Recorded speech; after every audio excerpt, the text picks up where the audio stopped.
हरि ओम तत्सत्। श्रीमते रामचंद्राय नमः।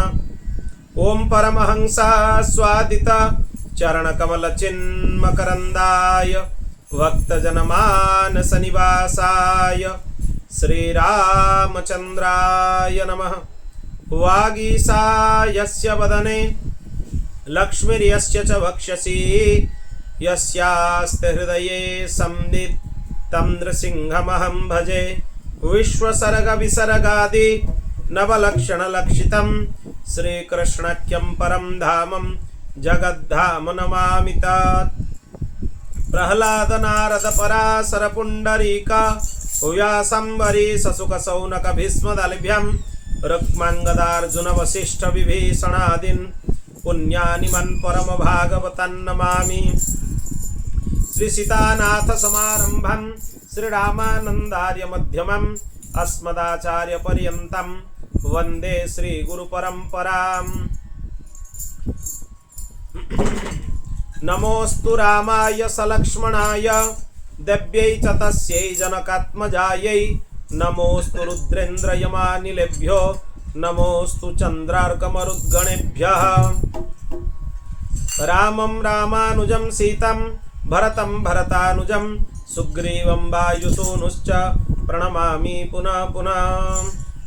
नारायणं नमस्कृत्य नरं चैव नरोत्तमं देवीं सरस्वतीं व्यासं ततो जयमुदीरयेत्।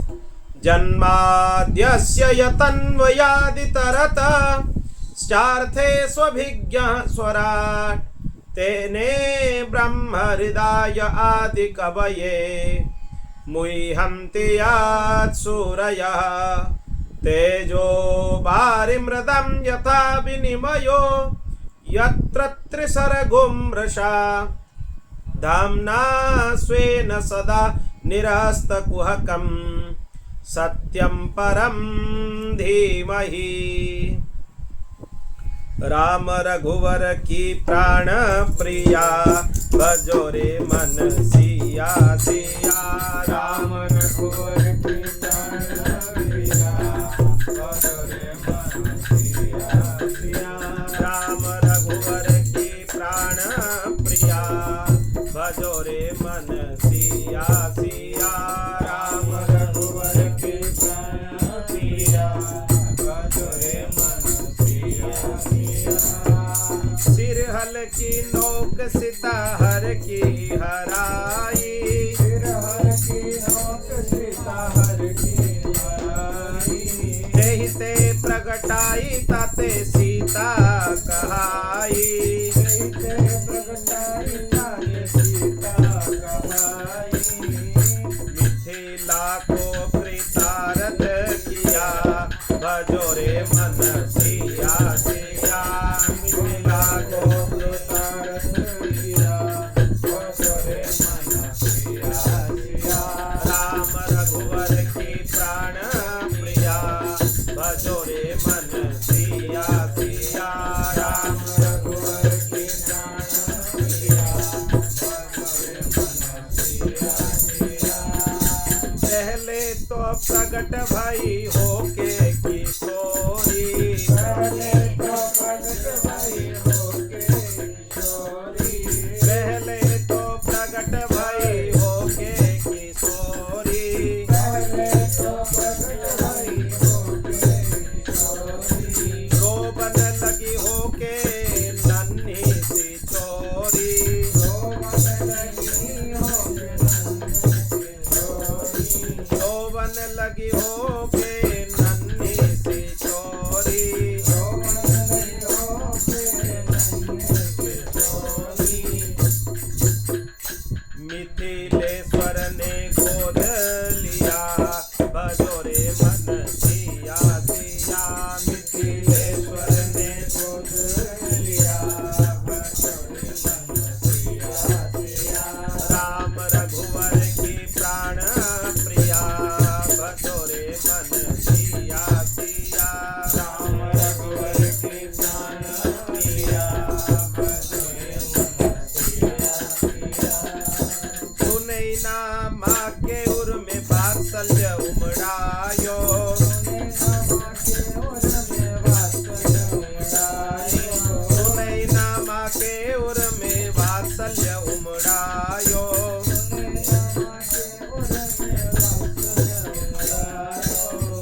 सोल गाय दूध लाली को पिलायो,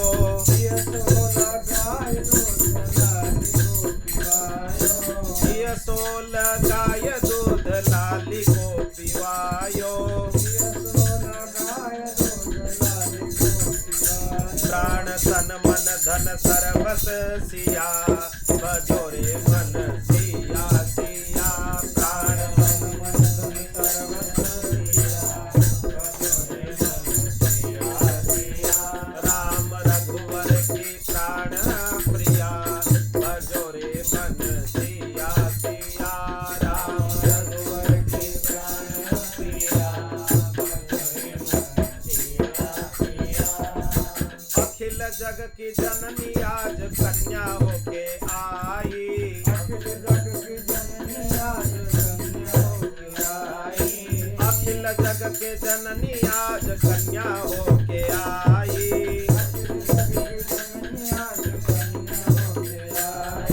भूमि जा जनक जा विदह जा कहलाई, भूमि जा जनक जा विदह जा कहलाई, आके बन गई जनक की जिया बजोरे मन सिया सिया, आके बन गई जनक की जिया बजोरे मन सिया सिया, राम रघुवर की प्राण प्रिया बजोरे मन सिया सिया, राम रघुवर की प्राण प्रिया बजोरे मन सिया सिया।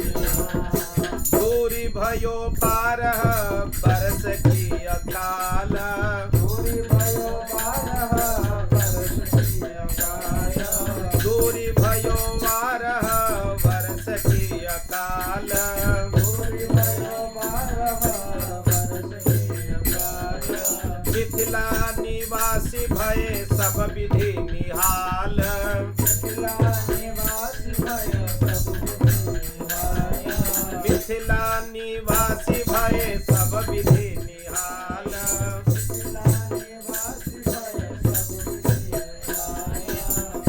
ज्ञान द्विज को तूने दिया बजोरे मन सिया सिया, ज्ञान द्विज को तूने दिया बजोरे मन सिया सिया, राम रघुवर की प्राण प्रिया बजोरे मन सिया सिया, राम रघुवर की प्राण प्रिया बजोरे मन सिया सिया।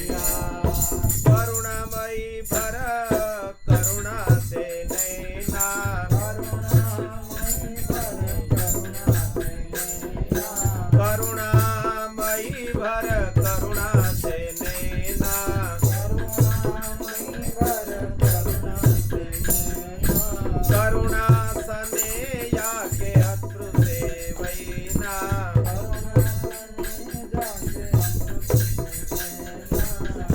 काज करुणा से पूर्ण किया बजोरे मन सिया सिया, काज करुणा से पूर्ण किया बजोरे मन सिया सिया, राम रघुवर की प्राण प्रिया बजोरे मन सिया सिया, राम रघुवर की प्राण प्रिया बजोरे मन सिया सिया। पहुना के पथ पलक पावड़े बिछाए, पहुना के पथ पलक पावड़े बिछाए, पहुना के पथ पलक पावड़े बिछाए, पहुना के पथ पलक पावड़े बिछाए, देह निधि नारायण आशा लगाए, देह निधि नारायण आशा लगाए, देह निधि नारायण आशा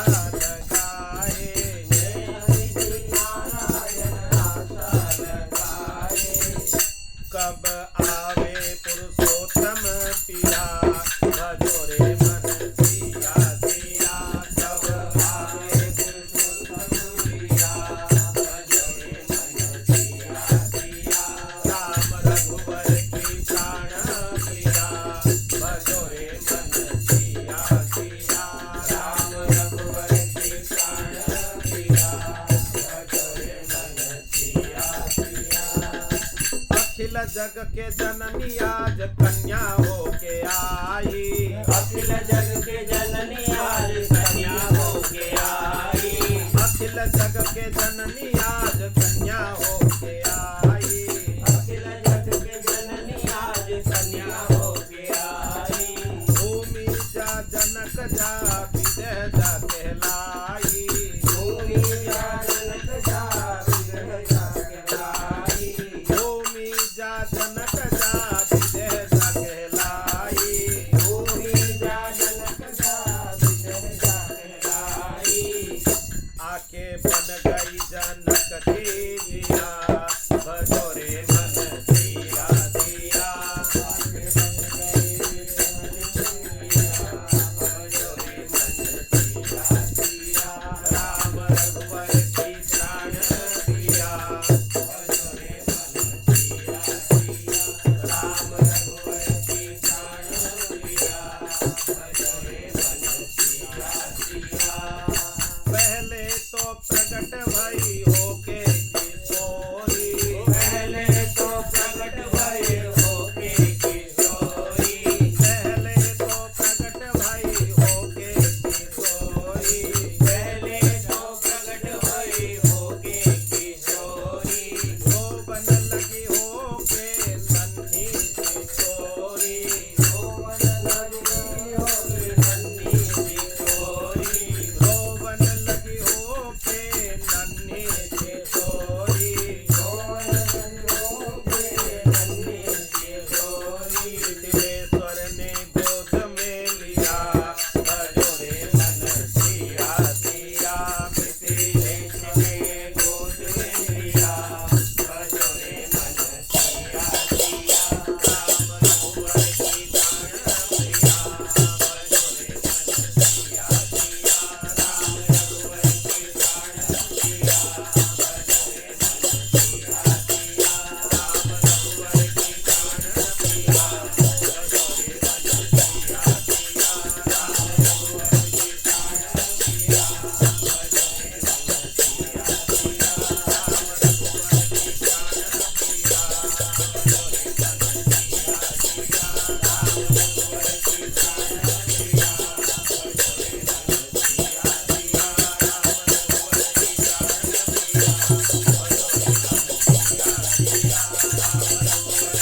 प्राण प्रिया भजो रे मन सिया सिया। राम रघुवर की प्राण प्रिया भजो रे मन सिया सिया। श्री अयोध्यानाथ भगवान की। श्री राधा गोपीनाथ भगवान की। श्री लक्ष्मी नारायण भगवान की। श्री उमा महेश्वर भगवान की। श्री पवन सुत हनुमान की। श्री जगन्नाथ महाप्रभु की।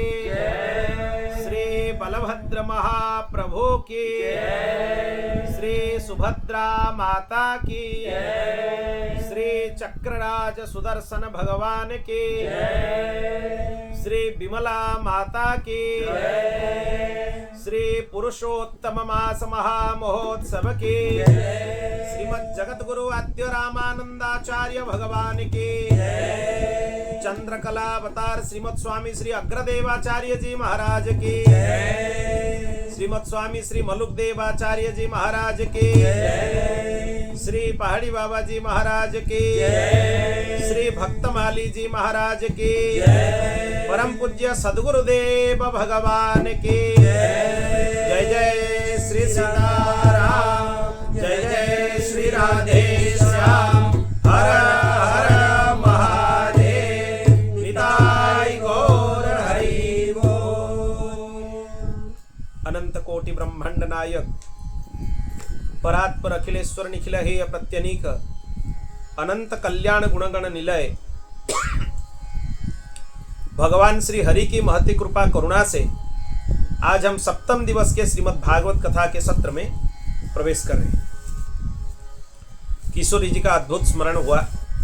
भगवती जगदम्बा जगत जननी जनकजा भगवती जानकी जी की स्मरण होकर आज हम कथा का प्रारंभ कर रहे हैं और कथा में भी बहुत महत्वपूर्ण प्रसंग है।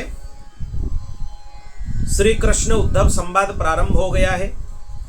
उसमें भी आज हम चर्चा करने वाले हैं भगवान दत्तात्रेय के 24 गुरुओं के बारे में, जो कि इस एकादश स्कंध का और एक महत्वपूर्ण प्रसंग है।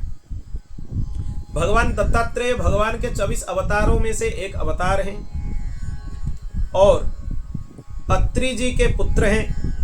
माता अनुसया के नंदन हैं। माता अनुसया के 3 पुत्र हुए, श्री दत्तात्रेय जी, श्री दुर्वासा जी और चंद्र। चंद्र ब्रह्मा जी का अवतार है। दुर्वासा जी भगवान सदाशिव रुद्र का अवतार है और भगवान दत्तात्रेय भगवान श्रीमन नारायण के अवतार हैं। अभी उन्हीं का उपाख्यान, अवधूतोपाख्यान इसको बोला जाता है, उसके चर्चा हम प्रारंभ कर रहे हैं। श्री भगवान उवाच यदात्थमां महाभाग तच्चिकीर्षितमेव मे ब्रह्मा भवलोकपालः स्वरवासं मे विकांक्षिणः। उद्धव, तुमने मुझसे जो कुछ कहा मैं वही करना चाहता हूँ। कल इसके बारे में हम चर्चा कर लिए थे कि उद्धव, जिस बात की शंका तुम्हें हो रहा है आगे वही होने वाला है। जन्म मृत्यु के चक्कर से अगर मुक्त होना चाहते हो तो भगवान के चरण कमल का आश्रय लेना चाहिए। उद्धव जी बोले, भगवान आप समस्त योगियों के गुप्त पूंजी, योग के कारण भी हो, योगेश्वर भी हो, योग के आधार भी हो और योग स्वरूप भी हो। आप मेरे परम कल्याण के लिए उस संन्यास रूप त्याग का उपदेश किया है, परंतु जो लोग विषय चिंतन में लगे रहते हैं, संसार में फंसे हुए हैं, उनका क्या, उनका उद्धार कैसे होगा भाई? जो विषयात्मा हो गए हैं, भोग कामना का त्याग उनके लिए लगभग असंभव ही है, फिर उनका क्या किया जाए? जो आपसे विमुख हैं उनका क्या होगा? हे प्रभु, मैं भी ऐसा ही हूं। मेरी मति इतनी मूढ़ हो गई है कि यह मैं हूं, यह मेरा है, यही भाव से मैं आपकी माया के खेल, देह और देह के संबंध में, स्त्री पुत्र धन आदि में डूब रहता हूं। उद्धव जी की कितनी दैन्यता देखो। हम थोड़ा बहुत भजन कर लेते हैं, हम अपने आप को भजनानंदी महापुरुष मान लेते हैं, कितनी विडंबना है। उद्धव जी नित्य निरंतर भगवत भजन में लगे हुए हैं, भगवान के सबसे प्रिय सखा हैं। वो बोलते हैं कि मुझसे कुछ बनता ही नहीं है। हे प्रभु, मैं कलिमल ग्रसित जीव हूं, संसार में बंधा हुआ हूं, बंधन में हूं, मैं मुक्त कैसे हूं? इसके बारे में बताइए। और यह भी बोलते हैं कि आपके माया के खेल में मैं फंस गया हूं। कल हम लोगों ने श्रवण किया था माया के ऊपर विजय कैसे प्राप्त करते हैं, उसके सूत्र उद्धव जी प्रदान करते हैं। वही उद्धव जी के अंदर ये कितना दैन्य भाव है। वो बोल रहे हैं कि भगवान, मैं माया में बंधा हुआ हूं। पर हम लोगों का इतना ज्यादा अहंकार है, अक्कड़ है, हम कभी भगवान के सामने जाते हैं मूर्ख के जैसे बात करते हैं, अपने अहंकार में डूबे रहते हैं, कभी यह बोल नहीं पाते हैं भगवान को, हे प्रभु, आपके माया से मैं बंधा हुआ हूं, आपके माया के बंधन से मैं आवृत हूं। जब तक भगवान के पास आप संपूर्ण समर्पण नहीं करेंगे, दैन्यता का भाव आपके अंदर नहीं आएगा, तब तक कुछ नहीं होने वाला, कुछ काम नहीं होने वाला। क्योंकि जो दैन्य है उसका काम जल्दी होता है। हमारे अंदर अहंकार है, इसीलिए अब तक जन्म ले रहे हैं। जब यह अहंकार परिवर्तित होकर दैन्यता में परिवर्तित हो जाएगा, तब देखोगे जन्म मृत्यु के चक्र से हम सदा सदा के लिए मुक्त हो गए, कृतार्थ हो गए, कृतकृत्य हो गए। तो इसके लिए क्या जरूरी है? दैन्यता। अपने आप को कुछ मानो ही मत। इसीलिए वो दैन्यता का भाव भगवान के सामने निवेदित कर रहे हैं। हे भगवान, आप भूत भविष्य वर्तमान तीनों कालों से अबाधित हैं, एक रस हैं, सत्य हैं। आप दूसरे के द्वारा प्रकाशित नहीं हैं, स्वयं प्रकाशित हैं। आपके प्रकाश के लिए दूसरे किसी की आवश्यकता नहीं है। प्रभो, मैं समझता हूं कि मेरे लिए आत्म तत्व का उपदेश करने वाले आपके अतिरिक्त और कोई नहीं है। ब्रह्मा आदि जितने बड़े बड़े देवता हैं वे सब शरीराभिमानी होने के कारण आपकी माया से मोहित हो रहे हैं। यहाँ पर और एक भाव बताया जा रहा है। ब्रह्मादि देवता जो भगवान के पार्षद हैं, ब्रह्मा जी भगवान के मानस पुत्र हैं, कोई साधारण नहीं है। वो भी, उनके लिए भी बोला जाता है कि भगवान के माया के प्रभाव से मोहित हो जाते हैं। इसलिए हमें भी सावधान रहना बहुत जरूरी है। अहंकार 3 तरह का होता है, राजसिक अहंकार और तामसिक अहंकार। ये दोनों सर्वथा निंदनीय है और सबको पता है कि ये अहंकार पता चल जाता है। पर सबसे सूक्ष्म और भयंकर है सात्विक अहंकार। किस बात का अहंकार? मैं भक्त हूँ, तिलक का धारण करता हूँ, भगवान गुरुदेव के रूप में मुझे प्राप्त हुए हैं और उसमें भी इतना जाप करता हूँ, इतना भजन करता हूँ, शास्त्र का स्वाध्याय करता हूँ, ज्ञानी हूँ। ये सब सात्विक अहंकार है। ये सबसे ज़्यादा भयंकर है। राजसिक और तामसिक अहंकार में जितना ज़्यादा जल्दी पतन नहीं होता है, सात्विक अहंकार में उससे जल्दी पतन हो जाता है। कुछ क्षण में पतन हो जाता है। पर हम इतने बड़े महामूर्ख हैं, हम उसको समझ नहीं पाते हैं कि ये भजन के जरिए हम फिर माया से मोहित हो गए। भगवान के प्राप्ति के लिए कोई साधन है ही नहीं। ये सब साधन किस लिए है?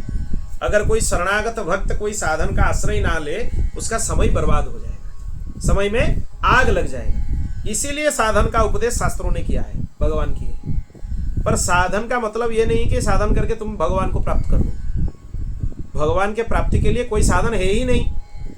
कोई साधन में इतना क्षमता ही नहीं है कि वो भगवान को तुम्हें प्राप्त करा सके। भगवान किससे प्राप्त होते हैं? आपने करुणा से, उनके स्वयं के करुणा से वो प्राप्त होते हैं जी। उसके लिए कोई सामर्थ्य किसी का काम नहीं करता। किसी का सामर्थ्य उसमें काम में आता ही नहीं। अगर सचमुच भगवान का कोई कृपा जीव के ऊपर हो जाता है तभी वो जीव को प्राप्त हो जाता है। और वो होने के लिए क्या चाहिए? सद्गुरुदेव भगवान की कृपा चाहिए। मान रहित, अहंकार रहित होना चाहिए, दैन्य भाव से परिपूर्ण होना चाहिए और नित्य निरंतर यही सोचना चाहिए कि मैं कितना कलिमल ग्रसित जीव हूँ, इतना नीचा हूँ, इतना गिरा हुआ हूँ, फिर भी भगवान की कृपा मेरे ऊपर है। क्योंकि भगवान दीन बंधु हैं, दया सिंधु हैं। वो स्वाभाविक जीव के ऊपर दया करते हैं। उनका स्वभाव है दया करना। नहीं तो हमारे ऐसा कोई गुण नहीं जिसके ऊपर भगवान रीझ जाए और उसके ऊपर उनके मन में दया आ जाए। यह असंभव है। उनके दया क्यों आ रहा है? उनका स्वभाव है दया करना, इसलिए उनका दया का अनुभव होता है। और जो महामूढ़ होते हैं, मूर्ख होते हैं, उनको दया का भी अनुभव नहीं हो पाता है। दया का अनुभव करो। बैठ के भगवान की कथा सुन रहे हो, इससे बड़ी दया भगवान की और कुछ हो सकता है क्या? कल ही हम लोग सुने कि कुछ भी कर लो, अगर सत्संग नित्य नहीं करते हो तो तुम्हारा सब साधन शून्य है, शून्य है। अगर साधन में सत्संग है तो सभी साधन का जो मूल्य है वो बहुत ज्यादा हो जाता है। इसलिए सत्संग बहुत जरूरी है। और इसीलिए भी जरूरी है, कुछ कुछ ऐसे आपको पता होगा, कुछ कुछ पेड़ होते हैं उनको जड़ से उखाड़ दिया जाता है, फिर वो पेड़ उगते ही नहीं है क्योंकि उनको जड़ से उखाड़ दिया गया। पर कुछ कुछ पेड़ ऐसे हैं उनको काटने के बाद फिर वहाँ से वो पेड़ दोबारा निकल जाता है। जब उसको बारिश मिल जाए, पानी मिल जाए, थोड़ा उसमें ताप मिल जाए, मिट्टी मिल जाए, फिर अपने आप उग जाता है। अहंकार ऐसा ही है, उसके मूल से उसको निर्मूलन नहीं कर सकते। क्यों नहीं कर सकते? क्योंकि यही अहंकार से ही सत्व रज तम 3 गुण प्रकट हुए हैं। यही अहंकार से ही हमारे 5 ज्ञानेंद्रिया 5 कर्मेंद्रिया उत्पन्न हुए हैं। तुम अहंकार के पुत्र पौत्रादि को अपने शरीर में लेकर बैठे हो और सोचोगे कि उसको निर्मूलन कर देंगे, जड़ से उखाड़ देंगे, ये हो ही नहीं सकता।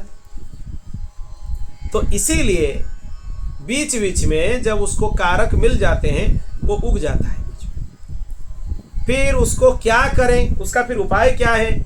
सत्संग रूपी जल से अगर उसको सींचोगे तो उगेगा नहीं, बार बार नष्ट हो जाएगा। अगर सत्संग नहीं करोगे, सेवा नहीं करोगे, सुमिरन नहीं करोगे तो वो कभी भी अपना विस्तार से रूप ले सकता है। वो विस्तारित होता रहेगा। आप अपने आप सोचते रहेंगे कि हम ठीक कर रहे हैं, ठीक चल रहे हैं, वो पीछे से अपने आप उगता रहेगा, बड़ा हो जाएगा। जब उसके पत्र पुष्प फल निकलेंगे तब जाके पता चलता है कि अरे इसका फल निकल गया, पुष्प निकल गया। यह भी हो सकता है उसके फल से बीज निकलकर दूसरे वृक्ष की सृष्टि भी हो सकती है, वो तो और भयंकर है। तो इसीलिए इस अहंकार से सावधान होना चाहिए। ये बहुत सूक्ष्म है, इससे इसको हम जीरो नहीं कर सकते, इससे पूरा मुक्त नहीं हो सकते। बस नित्य निरंतर अगर सत्संग का आश्रय लेंगे तो ये उठेगा नहीं, हानि नहीं करने वाला है, नहीं तो इससे हानि हो जाएगी। इसीलिए भगवान मेरी बुद्धि माया के बस में हो गई है, आप मुझे ज्ञान उपदेश कीजिए। ये दुख की दावाग्नि से हम जलकर विरक्त होकर आपके शरण में आए हैं। हे वैकुंठ लोक के निवासी, नर के नित्य सखा नारायण, आप मुझे उपदेश कीजिए। अब भगवान स्मरण कर लिए उद्धव जी, नर के नित्य सखा नारायण, नर नारायण भगवान का यहाँ पर स्मरण किए। क्यों किए? इसीलिए किए, नरावतार हैं श्री अर्जुन जी और नारायणावतार हैं भगवान श्री कृष्ण। नर नारायण का स्मरण इसीलिए हुआ क्योंकि नर भगवान को, अर्जुन जी को भगवान श्री कृष्ण ने श्रीमद् भगवद गीता का उपदेश दिया है। तो अभी उसी गीता ज्ञान का विस्तार से भगवान हमें उपदेश कीजिए। इसीलिए यहाँ पर श्री कृष्ण ना बोलकर वो नर नारायण भगवान का स्मरण करते हैं। हे नर भगवान के मित्र नारायण भगवान, आप हमें उपदेश कीजिए। यह कारण है। भगवान श्री कृष्ण यहाँ से प्रारंभ करते हैं, उद्धव, संसार में जो मनुष्य ये जगत क्या है, इसमें क्या हो रहा है इत्यादि बातों का विचार करने में निपुण है, वो चित्त में भरी हुई अशुभ वासनाओं से अपने आप को बचा लेता है। अगर ये दो प्रश्न आपके अंदर नहीं है तो आपका बचना कठिन है। क्या प्रश्न है? सबसे पहला प्रश्न है कि यह जगत क्या है, ये सर्वप्रथम है। और दूसरा प्रश्न क्या है कि इसमें क्या हो रहा है, जगत के अंदर क्या हो रहा है, ये दूसरा प्रश्न है। ये दो प्रश्न अगर आपके अंदर नहीं आता है तो आपकी रक्षा की संभावना कम है, बच नहीं पाएंगे। समस्त प्राणियों का, विशेषकर मनुष्य का आत्मा अपने हित और अहित का उपदेश करने वाला गुरु स्वयं है। हम उसको पहचानने में गलती करते हैं। जो अपनी आत्मा है वही हमें उपदेश करता है। कोई भी काम करने के लिए हम जाते हैं, यह सही है या गलत है, तुरंत अपने अंदर वो भावना आ जाती है, तुरंत आपको लगेगा कि ये गलत कर रहा हूँ, फिर भी ये आता है कि कर लेते हैं, इसीलिए फंसते हैं। कोई भी विषय में, किसी भी विषय को ले लो, उसमें शास्त्र प्रमाण है। सभी विषयों का निरूपण शास्त्र में किया गया है। और हमारा कमी यह है, ना तो हम शास्त्र का अध्ययन किए हैं, ना करना चाहते हैं, अगर चाहे तो भी पूरा सविधि नहीं कर सकते। इसलिए महापुरुषों के शरण में रहकर सत्संग का लाभ करते हुए हर विषय में शास्त्र क्या बोल रहा है, शास्त्र का वचन क्या है, उनसे पूरा विस्तार से जान लेना चाहिए। उस विषय में शास्त्र का मत क्या है, अपने मत को शास्त्र के ऊपर थोपना नहीं है। ये गलती हम लोग कर बैठते हैं, इसीलिए फंसते हैं हम। मनुष्य अपने प्रत्यक्ष अनुभव और अनुमान के द्वारा अपने हित अहित का निर्णय करने में समर्थ हैं। फिर भी करते नहीं हैं। सांख्य योग विशारद धीर पुरुष इस मनुष्य योनि में इंद्रिय शक्ति, मनः शक्ति आदि के आश्रयभूत मुझ आत्म तत्व को पूर्णतः प्रकट रूप से साक्षात्कार कर लेते हैं। अगर आप क्या सही है क्या गलत है इसका निर्णय करने में समर्थ हैं तो आप भगवान को प्राप्त करने के लिए योग्य हो गए, आप प्राप्त कर लेंगे। अगर वही ज्ञान आपके अंदर नहीं आ पाता है तो उसके लिए खूब सत्संग करना चाहिए। क्यों? क्योंकि ये हित अहित, सत्य असत्य, क्या करना चाहिए क्या नहीं करना चाहिए, इसका ज्ञान को ही विवेक बोलते हैं। और विवेक किस चीज से होता है? बिनु सत्संग विवेक न हो, बिना सत्संग के विवेक हो ही नहीं सकता। और राम कृपा बिनु सुलभ न सोई, पर सत्संग किसको मिलता है? जिसके ऊपर भगवान की कृपा है। भगवान की कृपा नहीं है तो सत्संग भी मिल नहीं सकता। सत्संग में बैठ रहे हो मतलब ये समझ लो कि भगवान तुम लोगों को चुन लिए हैं। कितने सौभाग्य का विषय है, वो तुम्हें चुन लिए कि ये मेरे मार्ग में चलने के लिए अभी प्रस्तुत हो रहा है, इसको और थोड़ा योग्यता दे देते हैं। उसमें भी आपका सौभाग्य इतना ज़्यादा है कि आप श्रीमद् भागवत की कथा श्रवण कर रहे हैं। उसमें भी सौभाग्य इतना ज़्यादा है, वो पुरुषोत्तम मास है। उसमें भी कितना सौभाग्य है, हम एकादश स्कंद के कथा को श्रवण कर रहे हैं जो कि भागवत के हृदय है। एकादश स्कंद ही भागवत का सिद्धांत पक्ष है। ये सरल नहीं है। कथाओं को सरलता से लोग सुन सकते हैं, थोड़ा बहुत उनको अच्छा लग सकता है, पर एकादश स्कंद का विषय बहुत कठिन है, उतना सरल नहीं है, क्योंकि वेदांत विषय है और यही भगवान श्री कृष्ण का उपदेश है। इसीलिए आप ये मान लो कि भगवान चाहते हैं कि आप लोगों का कल्याण हो, इसीलिए आपको यह सौभाग्य प्राप्त हो रहा है।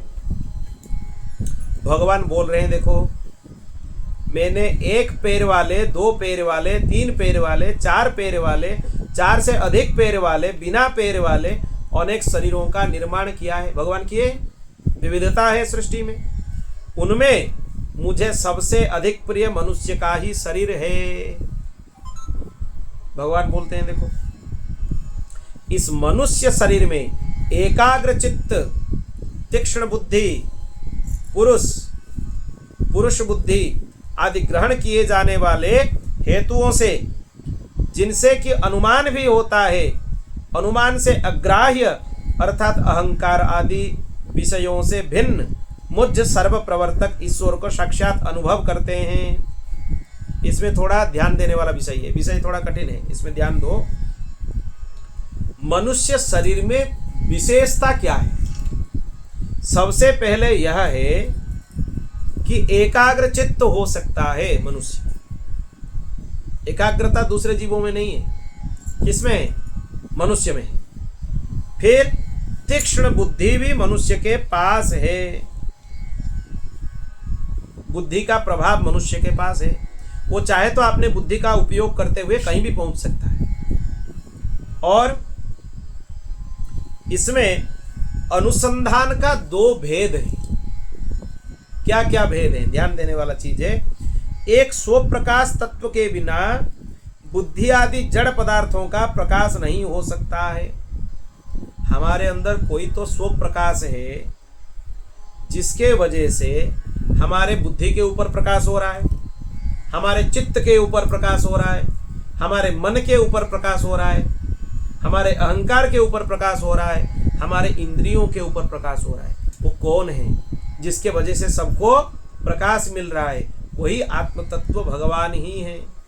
जैसे भगवान सूर्य नारायण से सबको आलोक प्राप्त होता है, वैसे ही भगवान के वजह से हमें ये सब जो इंद्रियां हैं, मन बुद्धि चित्त अहंकार, सबके विषय में प्राप्त ज्ञान इसीलिए होता है क्योंकि उसके ऊपर भगवान हमारे अंदर रहते हुए प्रकाश डालते हैं। नहीं तो उसके ऊपर प्रकाश नहीं हो सकता है, अपने प्रयास से कभी भी नहीं हो सकता है। और दूसरा है अर्थापत्ति के द्वारा, जैसे वसुला आदि औजार किसी कर्ता के द्वारा प्रयुक्त होते हैं, इसी प्रकार बुद्धि आदि औजार भी किसी कर्ता के द्वारा प्रयुक्त हो रहे हैं। दूसरा माध्यम यह है, आप समझ लीजिए, बुद्धि बिना कर्ता के चल नहीं सकती। बुद्धि को चलाने के लिए कोई कर्ता चाहिए, और वो कर्ता कौन है? वो कर्ता ही आत्मस्वरूप है। आप बोलेंगे हम जो खराब काम करते हैं अपने बुद्धि को लगाकर, तो फिर उसमें क्या कारक है?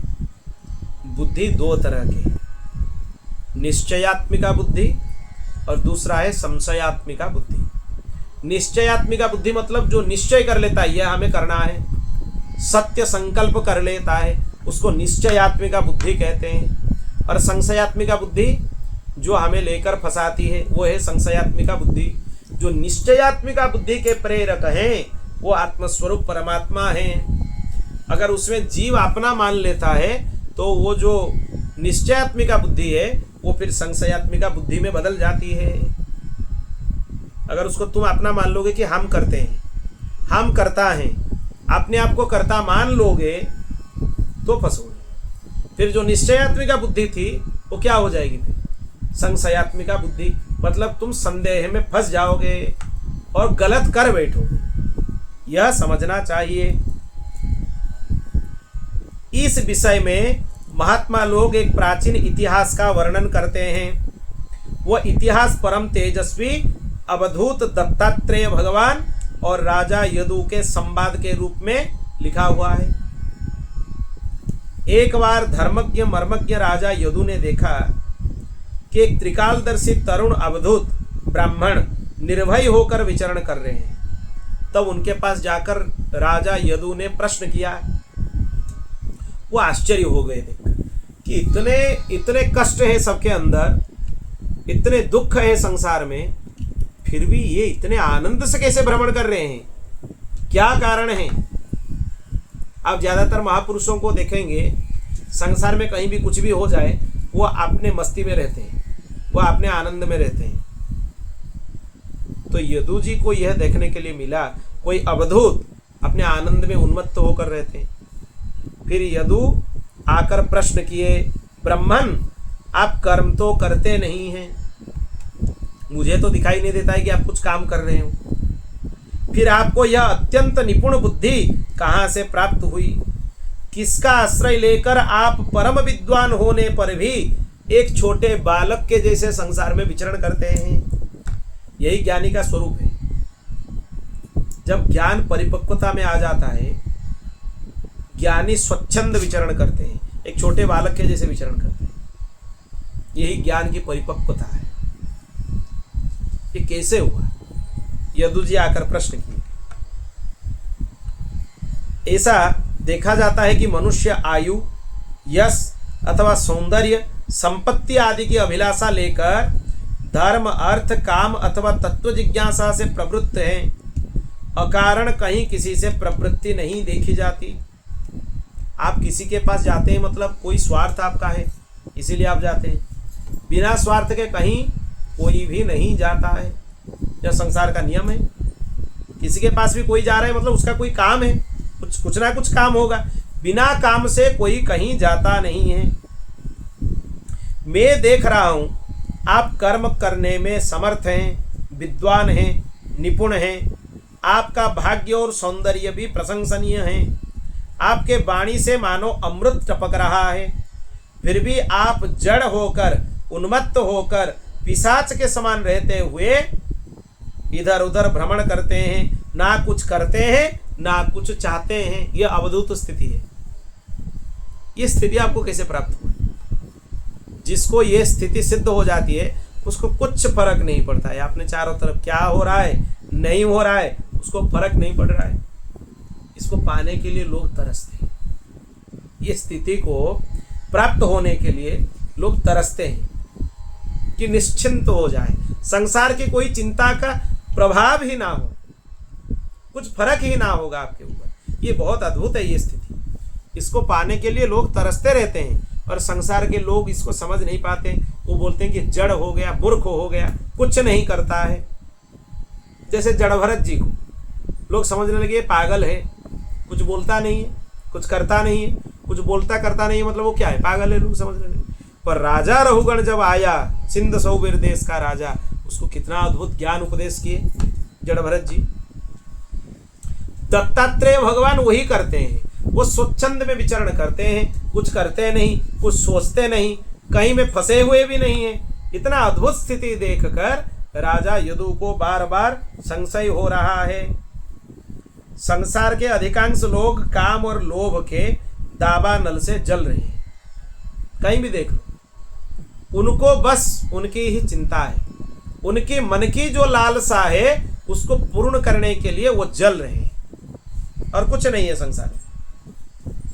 परंतु आपको देखकर यह मालूम होता है कि आप तो मुक्त हैं, आप तक उसकी आंच भी नहीं पहुंच पाती।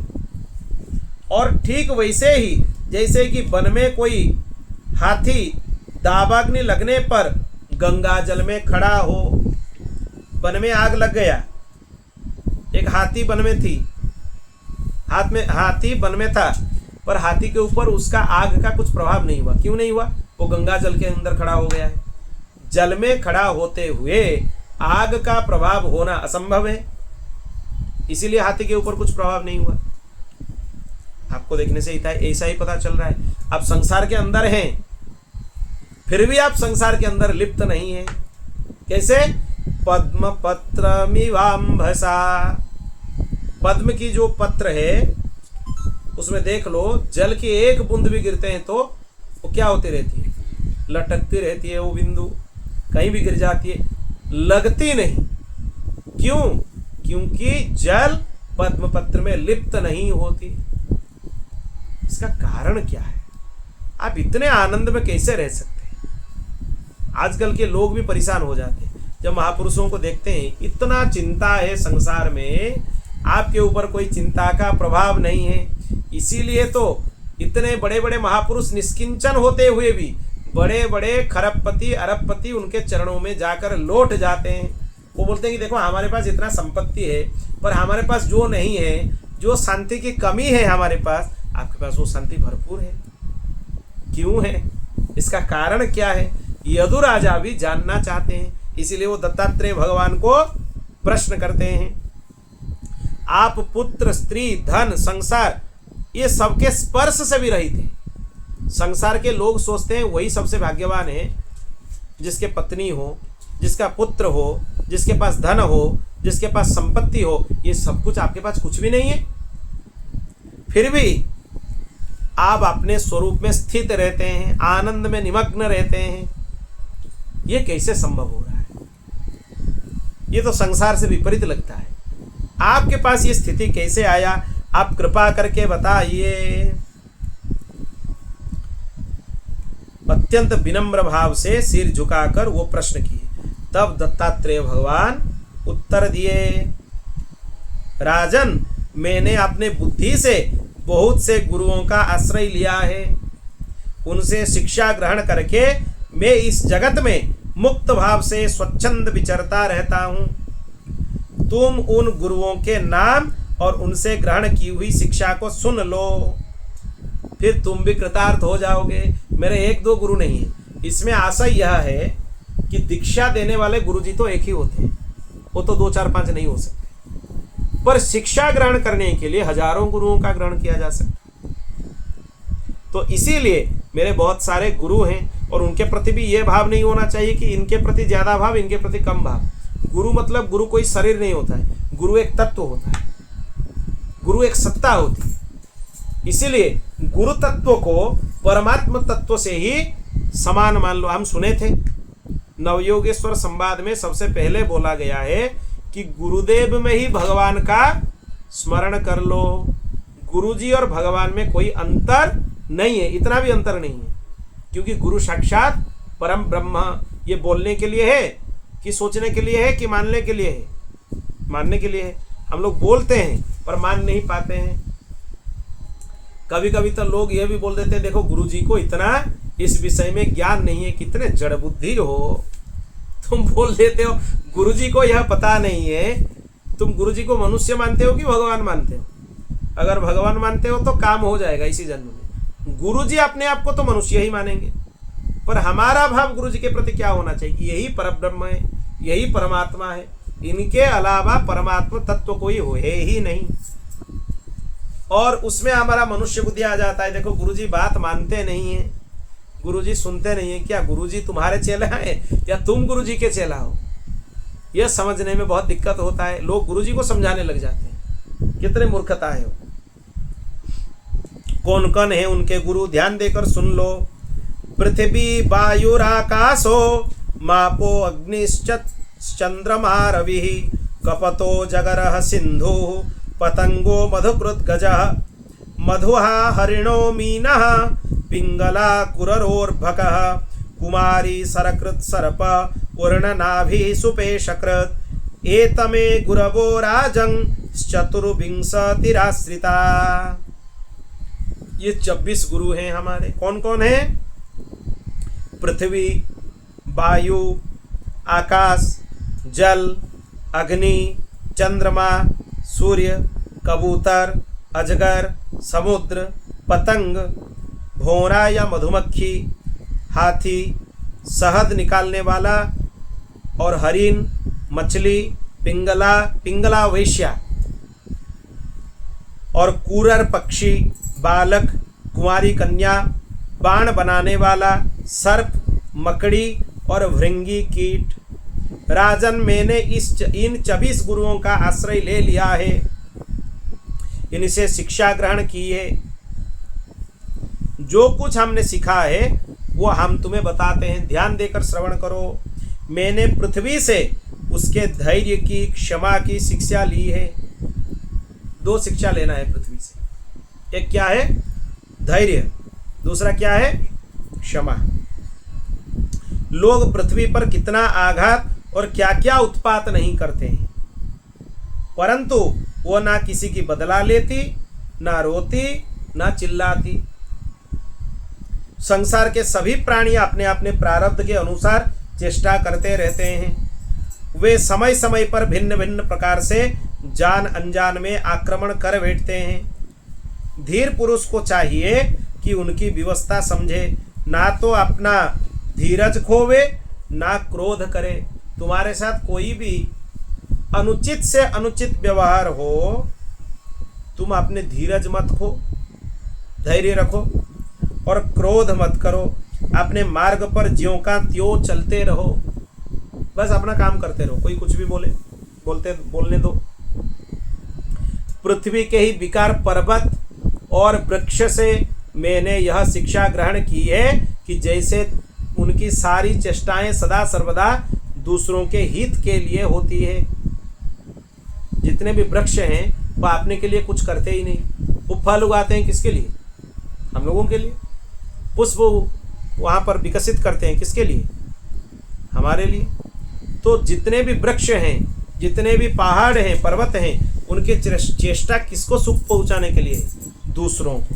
तुम्हारे अंदर भी ऐसा भाव होना चाहिए कि हम जो करेंगे दूसरों के हित के लिए ही करेंगे, किसी का विपरीत कुछ नहीं करेंगे। चाहे हमारा करोड़ों का नुकसान हो जाए पर किसी के अहित में कुछ नहीं करेंगे।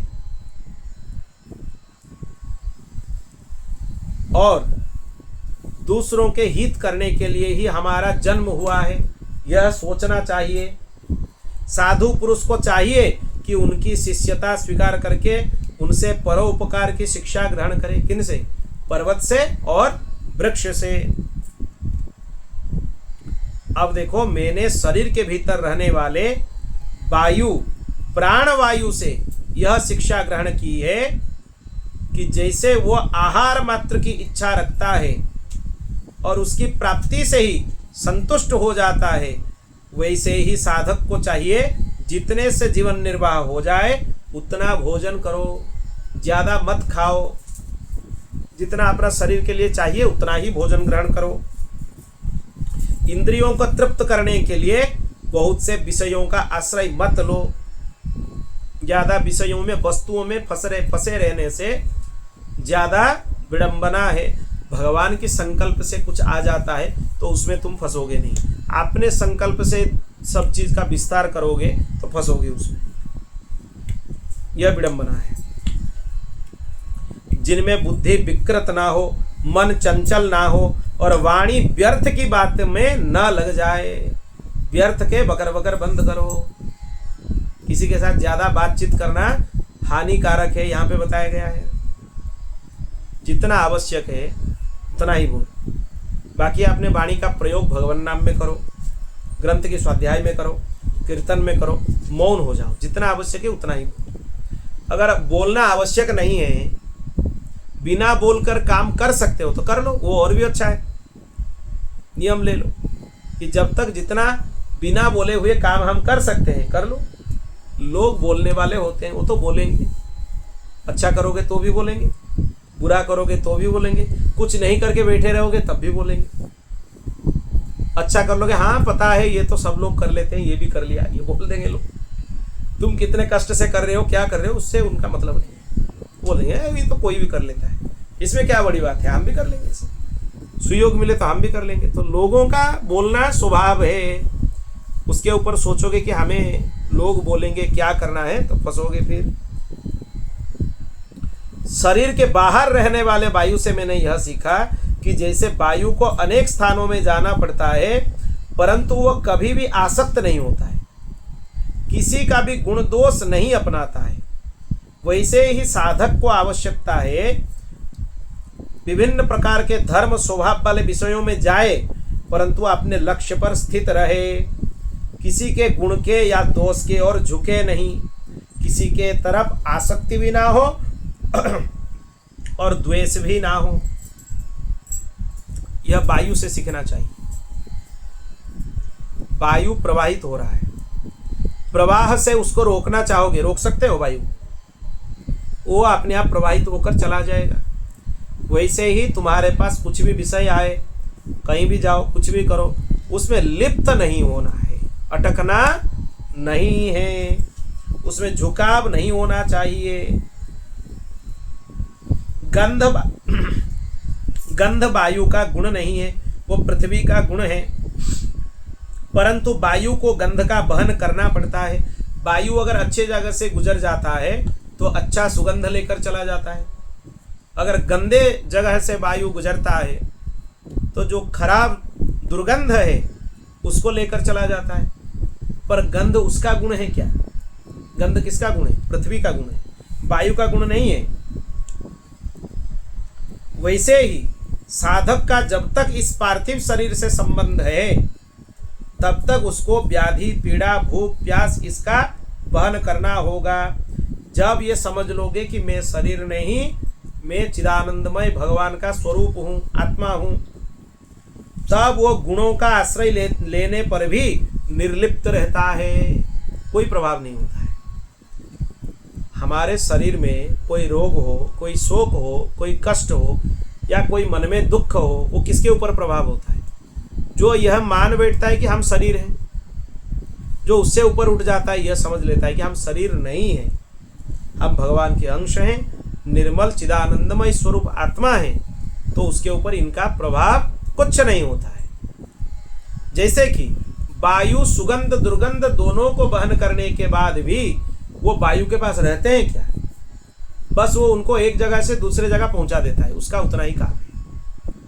यह होता है क्या उसको पूर्णतया अपने साथ लेकर रख ले?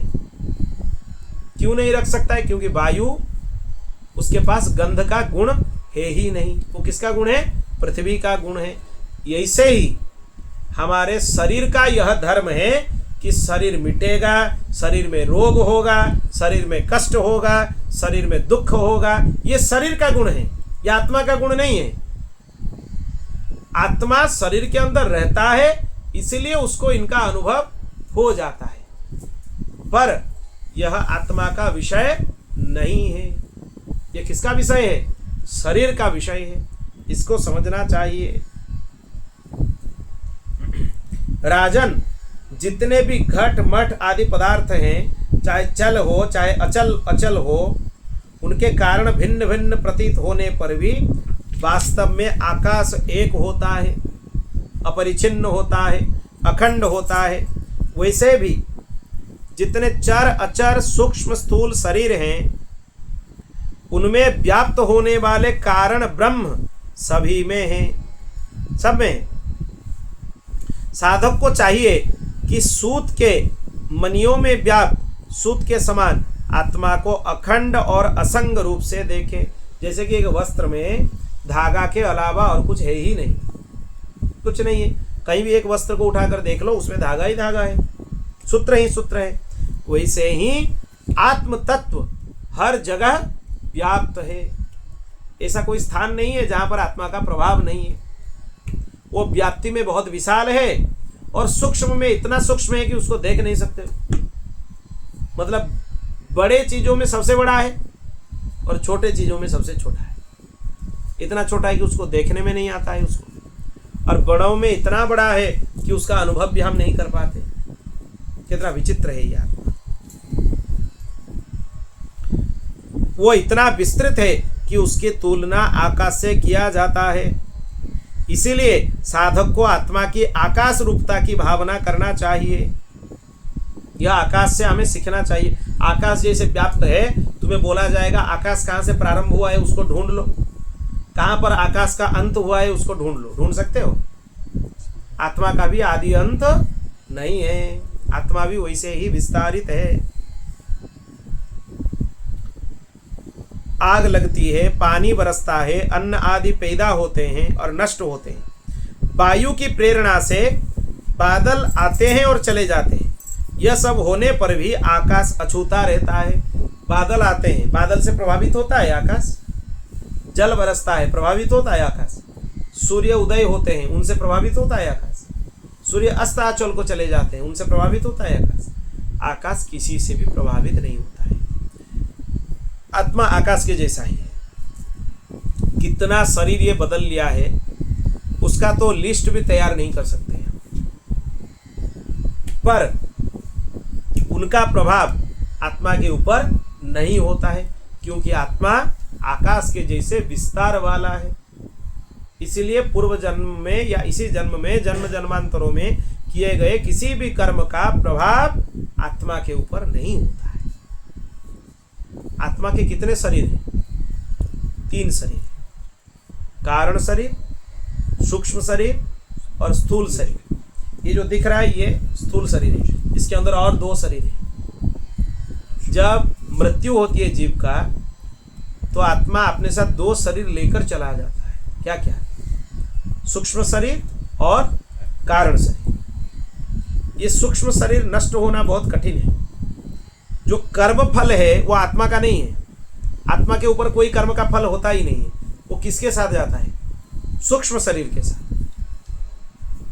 जब तक जीव भगवत प्राप्ति नहीं करता है, उसका सूक्ष्म शरीर और कारण शरीर नष्ट नहीं होते हैं। ये दोनों चलते ही रहते हैं उसके साथ। मतलब अभी तक ये शरीर जो बाहर वाला स्थूल शरीर है, इसको हम बहुत बार बदल चुके हैं। अंदर जो सूक्ष्म और कारण शरीर है, ये बदला हुआ नहीं है। ये तब से है जब से सृष्टि का प्रारंभ है, तब से हमारे पास अब तक है। प्रमाण क्या है? अब तक हमारा जन्म हुआ है।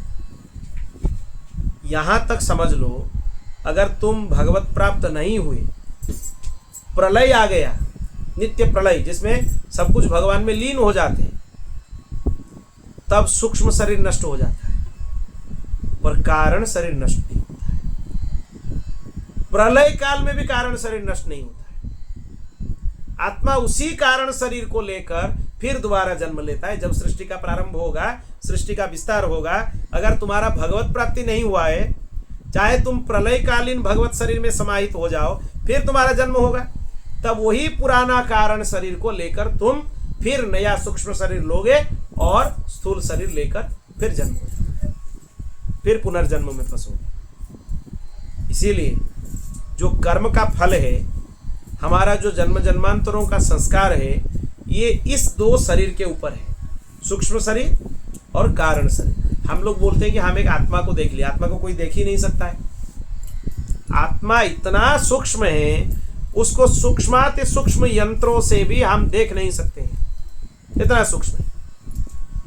जिसको हम लोग देखते हैं, जिसका अनुभव करते हैं, मृत्यु के बाद किसी जीव के साथ कोई शरीर है, वो सूक्ष्म शरीर है और कारण शरीर है, वो आत्मा नहीं है। आत्मा अपने साथ 2 शरीर को लेकर चला जाता है। स्थूल शरीर यहाँ पर पड़ा रहता है। यही हम समझ नहीं पाते, इसीलिए हम बोलते हैं कि आत्मा तो चला गया, दूसरे शरीर में आ गया।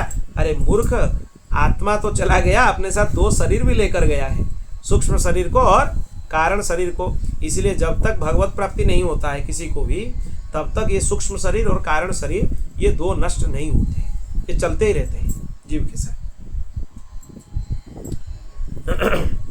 इसी प्रकार भूत, भविष्य और वर्तमान के चक्कर में ना जाएं। ना जाने कितने कितने नाम रूप सृष्टि प्रलय होते रहते हैं, परंतु आत्मा के साथ उनका कोई संस्पर्श नहीं होता है। आत्मा पवित्र है, भगवान का स्वरूप है, इसलिए आत्मा का कोई संबंध नहीं है, कोई भी परिस्थिति से आत्मा का कोई संबंध नहीं है। जिस प्रकार जल स्वाभाविक स्वच्छ है, चिकना है, मधुर है, पवित्र करने वाला है, तथा गंगा आदि तीर्थों के दर्शन, स्पर्श और नामोच्चारण से हम पवित्र हो जाते हैं, साधक को भी चाहिए स्वभाव से शुद्ध रहे, स्निग्ध रहे, मधुरभाषी रहे और लोक पावन होना चाहिए। मतलब सबका कल्याण करने वाला भावना अपने अंदर होना चाहिए। जल से हमने यह पवित्रता की शिक्षा ग्रहण की। पवित्रता शरीर में भी होना चाहिए, मन में भी होना चाहिए, अंतःकरण में भी होना चाहिए। इसलिए पवित्रता जल से हमने शिक्षा ग्रहण किए। राजन, मैंने अग्नि से यह शिक्षा ली, जैसे वो तेजस्वी है, ज्योतिर्मय है, जैसे कोई अपने तेज से उसको दबा नहीं सकता, उसके संग्रह परिग्रह के लिए कोई पात्र उसके पास नहीं है, सब कुछ अपने पेट में वो रख लेता है। अग्नि में कुछ भी डाल दो वो जल जाता है, सब जलकर राख हो जाता है। अग्नि उसमें से निर्णय नहीं करते हैं क्या लेना चाहिए क्या नहीं लेना चाहिए। फिर भी अग्नि के पास सर्वभक्ष्य होने पर भी वो वस्तुओं का दोष उसके ऊपर नहीं होता है। कुछ भी जला लेगा अग्नि, पर उसके ऊपर जलाने का जो चीज जल रहा है उसका प्रभाव अग्नि के ऊपर नहीं होता है। क्यों नहीं होता है? वो दोष से लिप्त है, दोष से लिप्त नहीं है। ऐसे ही साधक को चाहिए कि वो तेजस्वी बने, तपस्या से देदीप्यमान बने, भोजन मात्र का संग्रही और यथा योग्य विषय उपभोग करता हुआ भी अपने मन इंद्रियों को वश में रखे, किसी का दोष अपनाने में न आने दे, किसी का दोष अपने अंदर स्वीकार न करें। अग्नि में अपवित्र चीज जलाने से भी वो जला लेता है, पवित्र चीज जलाने से भी जला लेता है, पर पवित्र अपवित्र दोनों का प्रभाव अग्नि के ऊपर नहीं होता है। वैसे ही हम लोगों को भी होना चाहिए, कहीं भी किसी भी परिस्थिति में किसी भी चीज का प्रभाव हमारे ऊपर नहीं होना चाहिए। जैसे अग्नि कहीं लकड़ी आदि से अप्रकट रहती है और कहीं प्रकट हो जाती है, वैसे ही साधक को कभी गुप्त भी रहना चाहिए, कभी प्रकट भी होना चाहिए।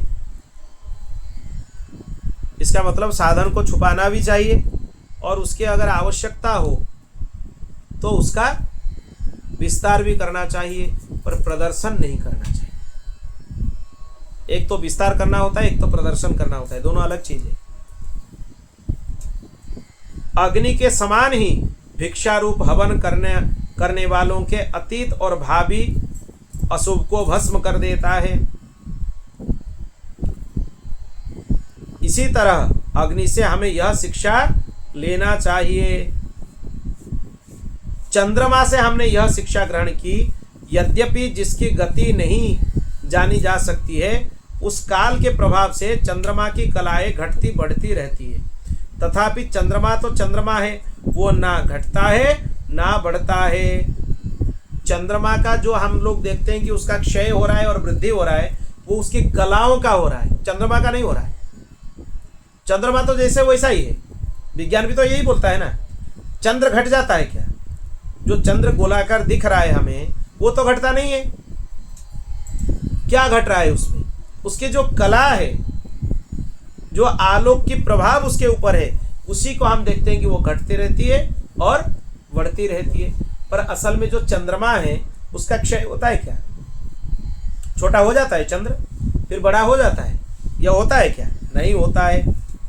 वैसे ही जन्म से लेकर मृत्यु पर्यंत जितनी भी अवस्थाएं हैं सब शरीर की है, आत्मा से उनका कोई संबंध नहीं है। आत्मा को चंद्रमा समझ लो, चंद्रमा का उससे कोई संबंध नहीं है। वो पृथ्वी वालों को दिख रहा है कि वो घट रहा है, बढ़ रहा है, या हम लोगों को दिख रहा है, असल में चंद्रमा का कुछ नहीं होता है। चंद्रमा जैसे है वैसा ही है, वैसे ही आत्मा जैसा है वैसा ही है। जो घटने बढ़ने वाला है वो शरीर है, आत्मा घटने वाला भी नहीं है, बढ़ने वाला भी नहीं है।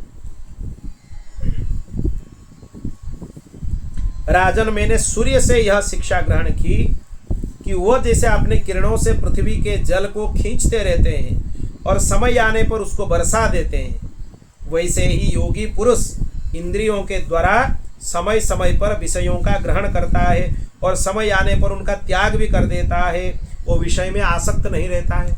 आप देखोगे सूर्य के प्रभाव से जल बादल प्रकट हो जाते हैं जल से, पर सूर्य का उसे कोई मतलब नहीं है। बाद में देखोगे जब वर्षा का काल आता है उसको फिर वो वर्षा कर देता है। अगर उसको जल रखना होता तो वो तो रख लेते, जल रखते हैं क्या? जल कभी जल ले भी लेते हैं, कभी जल को छोड़ भी देते हैं। इसी तरह संसार में हो तो तुम्हारे सामने विषय वासना आएंगे, अगर उनका ग्रहण भी कर रहे हो तो निर्लिप्तता से उनका ग्रहण करो, और जब छोड़ने का नौबत आए तो उनको तुरंत छोड़ दो। इसी तरह होना चाहिए। और भी एक यहाँ पर शिक्षा है, जितने स्थूल बुद्धि वाले पुरुष हैं वो अलग अलग पात्र में सूर्य को रखकर देखते हैं कैसे उनका प्रतिबिंब आ रहा है, करते हैं लोग ये। पर यह समझना चाहिए कि वो सूर्य का प्रतिबिंब है, वो सूर्य नहीं है। सूर्य का प्रतिबिंब और सूर्य दो अलग चीजें हैं, दो एक साथ समान नहीं है। वैसे ही हमें लगता है कि सब में आत्मा अलग अलग है, क्योंकि अलग अलग पात्रों में रखने से उसका आकार अलग अलग दिखता है, प्रतिबिंब जैसा। प्रतिबिंब अलग हो सकता है पर बिंब अलग नहीं है। सूर्य तो एक ही है, तुम्हारे पास 10 पात्र हैं, 10 पात्र में सूर्य अलग अलग दिखेंगे, वो उनका प्रतिबिंब है, पर सूर्य 10 हैं क्या? वैसे आत्मा भी एक ही है, आत्मा 10-5 नहीं है। तो ये जितने दिख रहे हैं ये सब क्या है? ये आत्मा के प्रतिबिंब है। आत्मा तो एक ही है, सब आत्माओं के प्रतिबिंब है। यह भावना अपने अंदर आ जाए तो निर्भय हो जाओ। डरना किससे है? उसके अंदर जो आत्मा है वही आत्मा मेरे अंदर है, वही आत्मा इसके अंदर है, वही आत्मा इसके अंदर है। किससे डरेंगे? भय समाप्त हो जाएंगे। यह बात ठीक से समझ में आ जाए तो भय तुरंत समाप्त हो जाएंगे। किसी के साथ अत्यंत स्नेह भी रखना नहीं है, आसक्ति भी रखना नहीं है, अन्यथा उसकी बुद्धि अपने स्वातंत्र खोकर दीन हो जाएगी और उसे कबूतर की तरह क्लेश उठाना होगा। कबूतर का चरित्र पता है?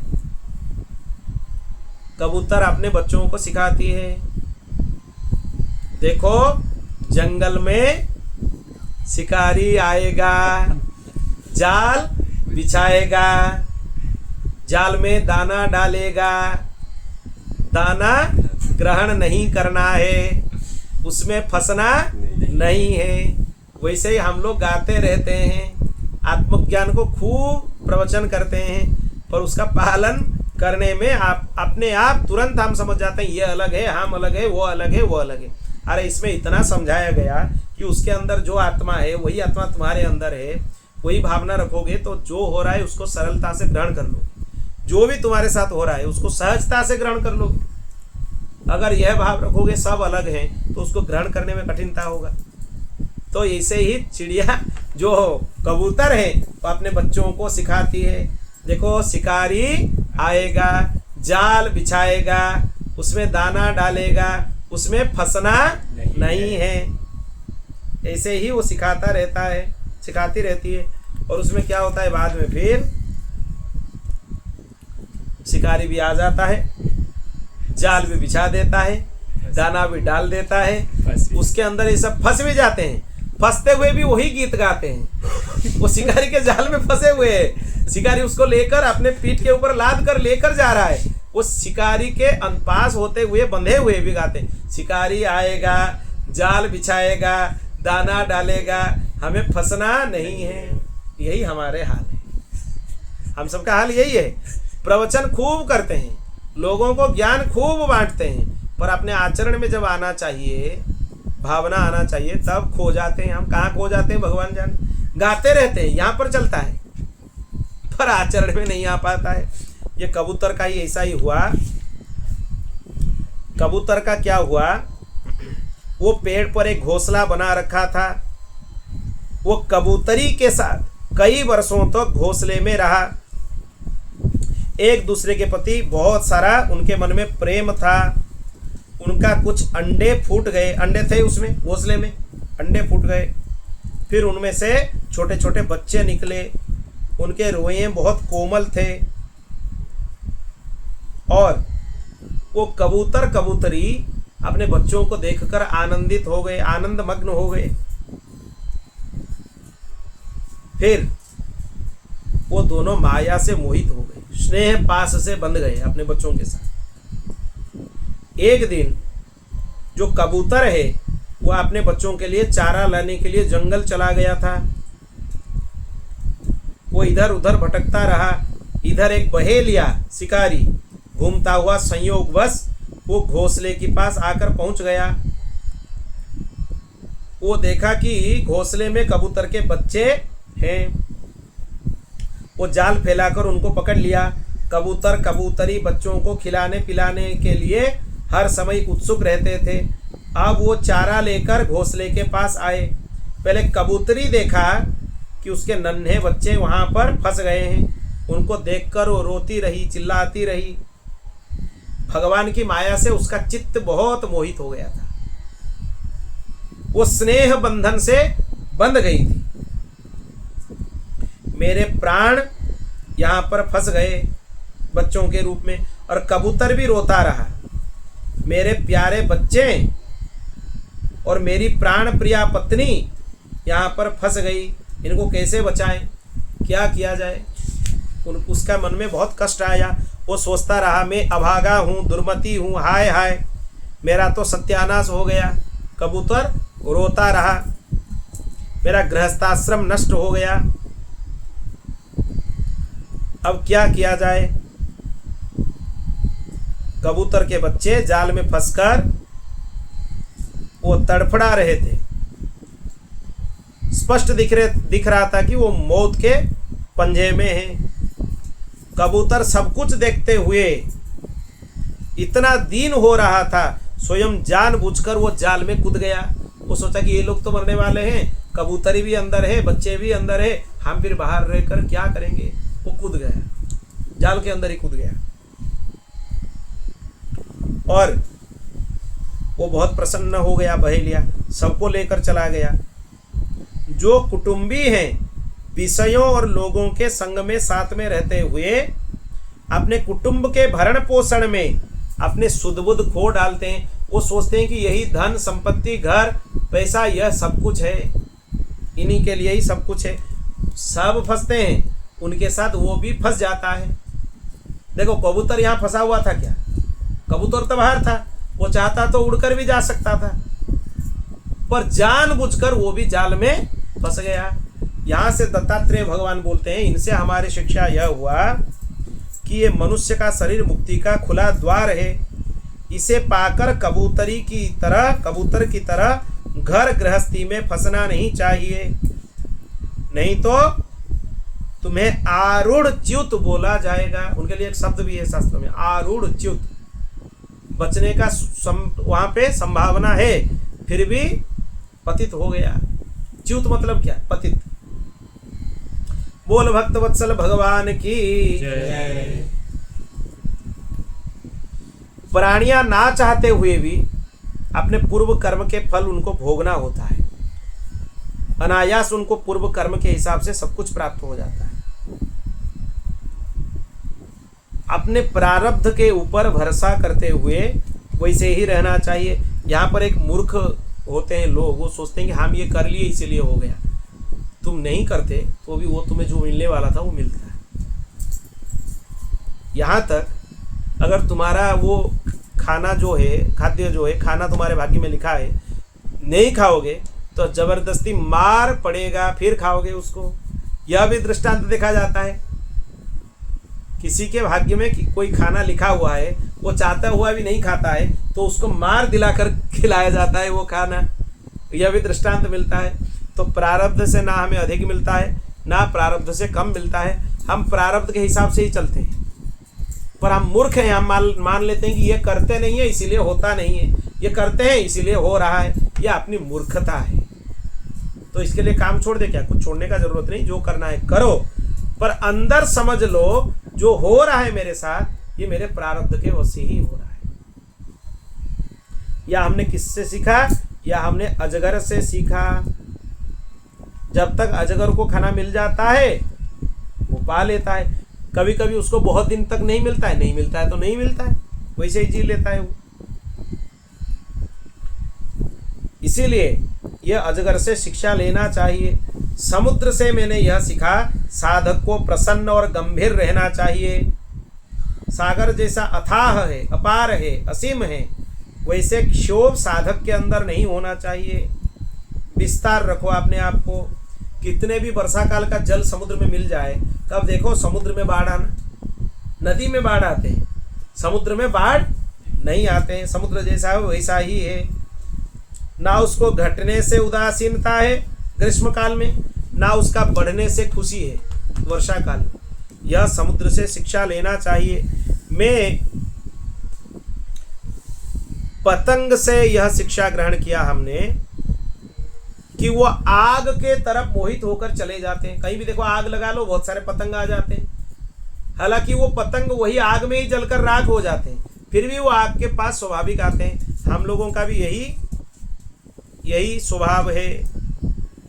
हम किसी को देखकर उसके पास मोहित होकर उसके पास चले जाते हैं और संसार की माया के प्रभाव से जलकर हमारा अवस्था भी वैसा ही हो जाता है। हम मोक्ष से दूर हो जाते हैं, भाग जाते हैं। इसलिए कंचन कामिनी के प्रभाव से फंसना नहीं चाहिए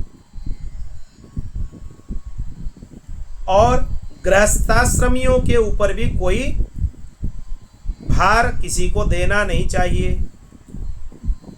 जितना चाहिए उतना ही उनसे ग्रहण करना चाहिए। जो सन्यासी हैं, यति हैं, उनको सब कुछ ग्रहण करना नहीं चाहिए। जितना से उनका निर्वाह हो जाए, जितना मिल जाए उनको गृहस्थों से, उतना ही ग्रहण करना चाहिए। अपने आप, अपने संकल्प से नहीं। अपने आप जो मिल गया वो ठीक है, संकल्प से ग्रहण नहीं करना चाहिए।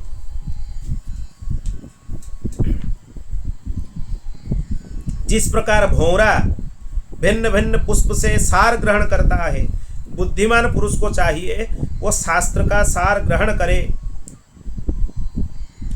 मधुमक्खियों से हमने यह शिक्षा ग्रहण किया कि सन्यासियां जैसे सायंकाल अथवा दूसरे दिन के लिए भिक्षा का संग्रह नहीं करते हैं, उनको जितना मिलता है उतना ही वो पा लेते हैं। वैसे ही मधुमक्खी भी संग्रह नहीं करते हैं, वो खाकर उड़ जाते हैं। जितने मधु लाकर रखते हैं, अगर समय आ जाता है उसको स्वयं खाकर ही उड़ जाते हैं। संग्रह की भावना बहुत ज्यादा रखना नहीं चाहिए। जितना स्वाभाविक मिल जाए उतने में प्रसन्न हो जाना चाहिए। हमने हाथी से यह सीखा कि कभी भी काठ की बनी हुई स्त्री का भी सन्यासी को स्पर्श नहीं करना चाहिए, क्योंकि हाथी को पकड़ने के लिए एक लकड़ी के हाथीनी बनाकर उसके सामने रख दिया जाता है। वो हाथी अपने आप उसके पास आ जाता है, फंस जाता है, फिर गड्ढा कर देते हैं, उसमें घास भर देते हैं, फिर सामने एक हाथनी की पुतला, लकड़ी का पुतला लाकर रख देते हैं। हाथी अपने आप उसके पास आ जाता है। आते आते वो जो घास से भरा हुआ होता है गड्ढा, उसके अंदर गिर जाता है, फिर हाथी को पकड़ लेते हैं। हाथी को पकड़ने का यही तरीका है। हम भी ऐसे ही फंसते हैं, हम लोगों को यह पता होना चाहिए। मैंने मधु निकालने वाले पुरुष से यह सीखा कि संसार के लोभी पुरुष बड़ी कठिनाई से धन का संचय तो करते हैं, पर संचित धन उनके काम में नहीं आता है। जैसे मधुमक्खियां मधु रखते हैं, पर मधु कौन ले जाता है? संग्रह करने वाले। उनके काम में आता है क्या? कितना कष्ट करके मधुमक्खी इधर से उधर से उधर से उधर से मधु लाकर अपने घोंसले में रखते हैं उसमें, पर उनके काम में आता है? वो तो दूसरे ले जाते हैं। वैसे ही तुम जितना समेट ला है समेट लो, तुम्हारे काम में कुछ नहीं आने वाला है, ये तो दूसरों के काम में आने वाला है, सब ले जाएंगे लोग। और यहाँ तक होगा कि जैसे निचोड़ कर मधुमक्खियों का मधु निकाला जाता है, तुम निचोड़े भी जाओगे, आगे समय आएगा। बोल भक्तवत्सल भगवान की जय। हमने मधुआरी मधुमक्खियों का जो जोड़ा है उनसे यह शिक्षा लिया, मधु निकालने वाले से यह शिक्षा लिया, हरिण से यह सीखा कि विषय संबंधी गीत सुनना नहीं चाहिए। हरिण संगीत का बहुत प्यारा होता है, उसको बंसी अच्छे से बजाकर सुना दो, वो रुक जाएगा हरिण। फिर उसको लोग पकड़ लेते हैं, जाल बिछाकर पकड़ लेते हैं, क्योंकि हरिण को संगीत बहुत ज़्यादा प्रिय है। इसलिए जो ग्राम्य गीत है, संसार का गीत है, उसको सुनना नहीं चाहिए। ये गाना नाच बजाना इस सब में फंसना नहीं चाहिए, नहीं तो तुम हरिण के जैसे फंस जाओगे। भगवान का संकीर्तन तो अलग है, पर ये सब विषय में फंसना नहीं चाहिए। हमने मछली से यह सीख लिया है, मछली कांटे में लगे हुए मांस के टुकड़े के लोभ में अपना प्राण गवा देता है। मछली पकड़ने वाले को देखे हो कैसे पकड़ते हैं उसको? एक लकड़ी होता है, उसके सामने से एक उसमें एक धागा से उसके अग्रभाग से एक मांस का छोटा टुकड़ा लगा देते हैं, कोई जीव को फंसा देते हैं उसमें, छोटा छोटा जीव। उसको खाने के लिए मछली आ जाती है पानी से, फिर उसके गले में कांटा लग जाते हैं, फंस जाता है। इसीलिए अपने लोभी प्रवृत्ति को, अपने जीव के स्वाद को नियंत्रित करो, नहीं तो तुम भी कांटा लगेगा, फंसोगे। इंद्रियों पर विजय प्राप्त करना चाहिए, रसनेंद्रियों को अपने बस में रखना चाहिए। अब देखो, एक वैश्या की बात वो बताए। विदेह नगरी मिथिला में एक वैश्या रहती थी, उसके नाम है पिंगला वैश्या। उसके पास बहुत सारे पुरुष आते थे, सौंदर्य लोभी पुरुष उसका उपभोग करने के लिए आते थे। जब वो वृद्धावस्था में आ गई, एक दिन वो द्वार पर खड़ा होती रही, पर उसके पास कोई नहीं आया। अपेक्षा करती रही, कोई नहीं आया। फिर वो एक गीत गाया, अहो में मोहो विततिम पश्यता विजितात्मना य कांता दशदह कामम काम ये न बालिसा। हाय हाय, मैं इंद्रियों के अधीन हो गई, भला मोह का विस्तार तो देखो। मैंने दुष्ट पुरुषों का संग किया जिनका कोई अस्तित्व नहीं है। मैं सचमुच मूर्ख हूँ। इससे आधा समय, इससे कम समय भी अगर भगवत भजन में हम लगाते तो कब से मुक्त हो जाते। तो हमने यह शिक्षा पिंगला वैश्या से ग्रहण किया। संसार के लिए आसक्त नहीं होना चाहिए। जितना होते हैं अगर वही भाव हम भगवान के प्रति रखें तो कब से हम मुक्त हो जाते हैं। राजन, जो वस्तुएं मनुष्य को प्रिय लगती है उसको इकट्ठा करते हैं, वही उनका दुख का कारण बनता है। एक कूरर पक्षी अपने चोंच से मांस का टुकड़ा लिया हुआ रखता है। उस समय दूर से बलवान पक्षी आकर उससे चोंच मारकर उससे छीन कर ले जाते हैं। उसको मिलता है क्या? वो नहीं मिलता है।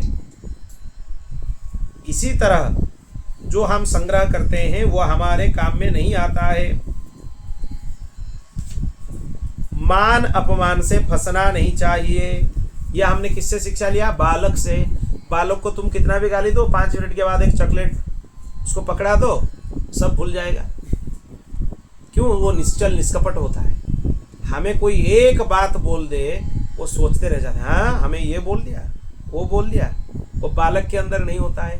बालक के जैसा बन जाओ। कोई कुछ भी बोले प्रतिक्रिया मत दो। बोलना है बोल दे, तो किसी को भी बोलने दो। इसलिए भोला भाला नन्हा सा बालक जैसा बन जाओ। कुमारी कन्या को हमने गुरु मान लिया। क्यों? उसके घर में कई लोग आए थे। वो भोजन कराने के लिए धान कूटने के लिए गई। उसके हाथ में बहुत सारे चूड़ियां थे। जब वो धान कूटने लगी, वो चूड़ियों से खनखनाने का आवाज आता रहा। वो क्या किया, फिर थोड़ा थोड़ा निकाल कर रख दिया। फिर भी आता रहा। फिर वो क्या किया, एक हाथ में एक, दूसरे हाथ में एक, बाकी सब जो ज्यादा था उसको निकाल कर रख दिया। इससे यह शिक्षा लेना चाहिए कि अकेला रहो, एकांत वास करो। एकांत वास ही तुम्हारे काम में आने वाला है। अकेले विचरण करना चाहिए। ज्यादा लोगों के बीच में घर घिरा हुआ रहना नहीं चाहिए। हम लोगों का एक आदत हो गया, हम अकेले रह नहीं सकते, खाली हो गए। मतलब आजकल एक साधन बन गया है मोबाइल, इससे पचर पचर करते रहेंगे, किसी के साथ बात करते रहेंगे। वो भी नहीं है तो लिखते रहते हैं, मैसेज से बात करते रहते हैं। समय में आग लगाना है, कैसे भी हो समय में बस आग लगाना है, यह निश्चय हमने कर लिया है। भजन तो करना नहीं है, किसी के साथ बकर बकर हो या किसी से वार्तालाप करते हुए समय में आग लगा दे। यह समझ लो, इतना कीमती समय तुम्हें दोबारा मिलने वाला नहीं है। समय में आग मत लगाओ, एकांत रहो। जो असल में भजन करता है ना, उसको एकांत रहना ही पसंद है। यह भजन का एक सूत्र है। ज्यादा भीड़ भाड़ उसको पसंद नहीं लगता है, अच्छा नहीं लगता है उसको। क्यों? भीड़ भाड़ में भजन बनता नहीं है। तुम एक भाव में खो जाओगे, अपने आप में आनंद का उपभोग करते रहोगे और उसमें ज्यादा लोग आ जाएंगे तो तुम्हारे वृत्तियों को उनके सामने समेटना होगा, फिर नहीं तो व्यभिचार बन जाएगा। यहाँ पर और एक भाव है। कुछ मूर्ख होते हैं, वो समझते हैं कि हमारे अंदर जो भाव है उसको हम प्रकाश करें। तुम्हारे भाव अगर दूसरों के सामने तुमने किसी भी भाव से प्रकाश किया, वो भाव दोबारा तुम्हें मिलने वाला नहीं, ये समझ लो। और मिलने वाला तो है नहीं। तुम जबरदस्ती फिर एक बार प्रकाश किए हो उनके सामने, मतलब दोबारा जब वो अवसर आएगा तुम छोड़ोगे क्या? वो जबरदस्ती करोगे उनके सामने प्रकाश, फिर वो पाखंड हुआ कि नहीं? वो पाखंड बना कि नहीं? कभी अपने आप एक भाव निकल जाता है। इसीलिए एकांत में रहना चाहिए। वो स्थिति किसी के सामने नहीं आना चाहिए। अगर वो स्थिति किसी के सामने आ भी गया, दूसरे समय वो स्थिति तुम्हारे अंदर नहीं है, वो अपने आप तुम्हारे अंदर वो भाव आएगा, चलो ये स्थिति उनको बनाकर दिखा देते हैं, कृत्रिम स्थिति। फिर उससे क्या होगा? तुम्हारा ही पतन होगा, क्योंकि वो पाखंड हो गया। लोगों को पता नहीं है तुम पाखंड कर रहे हो, तुम्हारे अंतरात्मा को पता है कि तुम पाखंड कर रहे हो। किससे छुपोगे? कितने बार छुपोगे? इसीलिए भाव दिखाने वाला चीज नहीं है। भाव क्या है? छुपाने वाला चीज है, संगोपन करने वाला चीज है। असल में जो भाव है वो कभी किसी के सामने आएगा ही नहीं। सर पटक लो, आएगा नहीं। अगर दूसरों के सामने आ रहा है वो भाव है ही नहीं। अगर 10 लोग बैठे हैं तब हमारे अंदर भाव का उद्रेक होता है, समझ लो वो भाव नहीं, वो अभाव है। अगर सचमुच भाव है वो तभी आएगा जब तुम एकांत में होगे। दूसरों के सामने दिखाने के लिए भाव नहीं आता है, हो ही नहीं सकता। जबरदस्ती प्रयास करने से भी नहीं होगा, यह समझना चाहिए।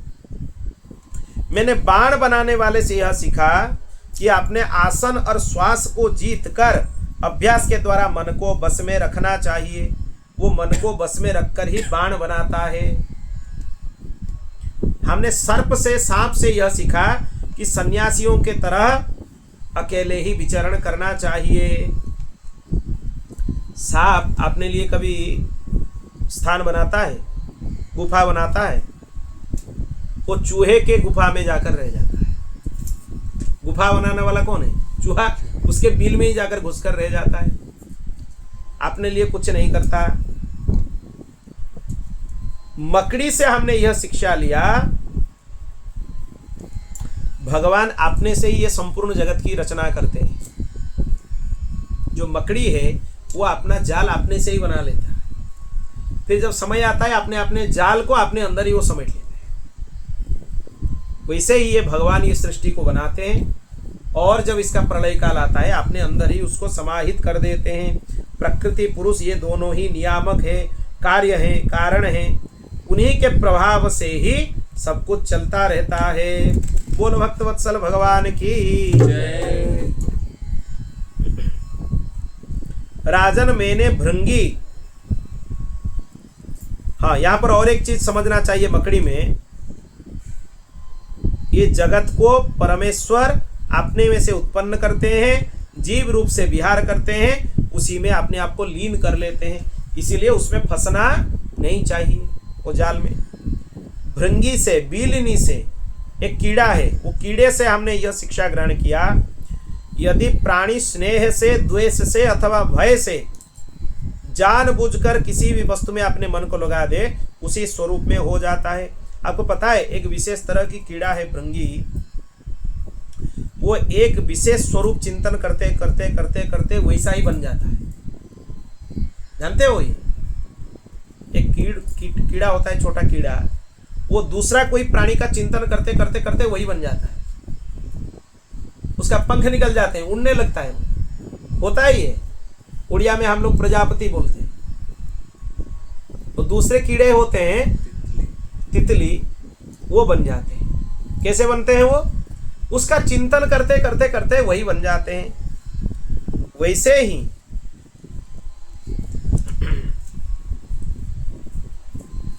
वो जैसे चिंतन करते करते उसी स्वरूप को प्राप्त हो जाता है, भगवान का चिंतन करते करते करते करते उसी स्वरूप में तद्रूप हो जाओगे। हे राजन, इसी प्रकार मैंने ये गुरुओं से शिक्षा ग्रहण की। अब जो सीखा वो मैं तुम्हें बताता हूँ। यह शरीर भी मेरा गुरु है, क्योंकि यह मुझे विवेक और वैराग्य की शिक्षा देता है।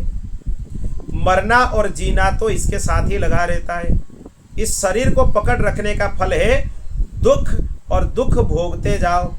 यद्यपि इस शरीर से तत्व विचार करने में सहायता मिलता है,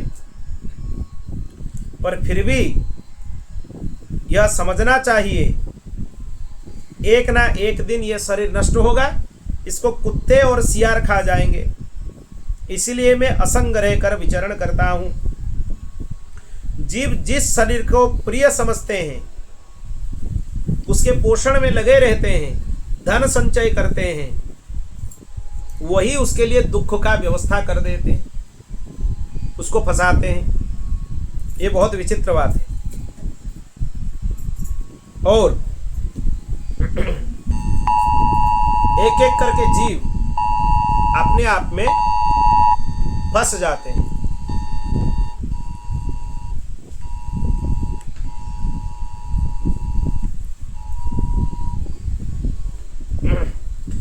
जीव एक एक करके उसमें अपने आप फंसते जाते हैं। यही सोचते हुए हमें जगत से वैराग्य हो गया राजन। इसीलिए मैं स्वच्छंद होकर पृथ्वी में विचरण करता हूं। ऋषियों ने इसी चरित्र को बहुत विचार करके पहले गाया है। भगवान श्री कृष्ण बोले उद्धव को, प्यारे उद्धव, गंभीर बुद्धि अवधूत भगवान दत्तात्रेय ने राजा यदु को यह उपदेश किया और यदु ने उनकी पूजा और वंदना की। दत्तात्रेय जी से अनुमति लेकर बड़ी प्रसन्नता से इच्छानुसार पधार गए। हमारे पूर्वजों के भी पूर्वज राजा यदु अवधूत दत्तात्रेय की बात सुनकर आसक्ति से मुक्त हो गए, बंधन से छुटकारा मिल गया, समदर्शी हो गए। ये समदर्शी होना ही दत्तात्रेय उपाख्यान का फलश्रुति है। अगर दत्तात्रेय चरित्र को आप सुन लोगे, 24 गुरुओं का वर्णन जो हम आप सबके सामने वर्णन किए, तो उसका फल यह होता है कि आप समदर्शी हो जाओगे। सुख दुख, हानि लाभ, दुख क्लेश कष्ट, ये सभी स्थितियों में आप एक जैसे ही रहोगे। उसका प्रभाव आपके ऊपर नहीं होगा। चाहे सुख में रहो, चाहे दुख में रहो, चाहे हानि हो, चाहे लाभ हो, चाहे किसी भी परिस्थिति हो, उसका प्रभाव तुम्हारे ऊपर नहीं होगा। क्यों नहीं होगा? क्योंकि समदर्शी हो गए। निंदा में जैसी स्थिति है, स्तुति में वैसी स्तुति है। कोई आपके ऊपर चंदन का लेप कर रहा है, कोई आपके ऊपर राख फेंक रहा है, वही स्थिति है। उसी को समदर्शी बोला जाता है। ये समदर्शी होना ही इसी चरित्र का फलश्रुति है। अब आगे भगवान श्री कृष्ण लौकिक तथा पारलौकिक भोग की असारता का निरूपण करेंगे।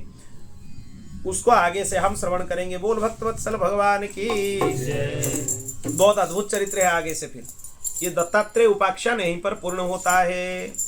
श्री कृष्ण गोविंद हरे मुरारे, हे नाथ नारायण वासुदेव। श्री कृष्ण गोविंद हरे मुरारे, हे नाथ नारायण वासुदेव। हे नाथ नारायण वासुदेव, हे नाथ नारायण वासुदेव, हे नाथ नारायण वासुदेव, हे नाथ नारायण वासुदेव, हे नाथ नारायण वासुदेव, हे नाथ नारायण वासुदेव।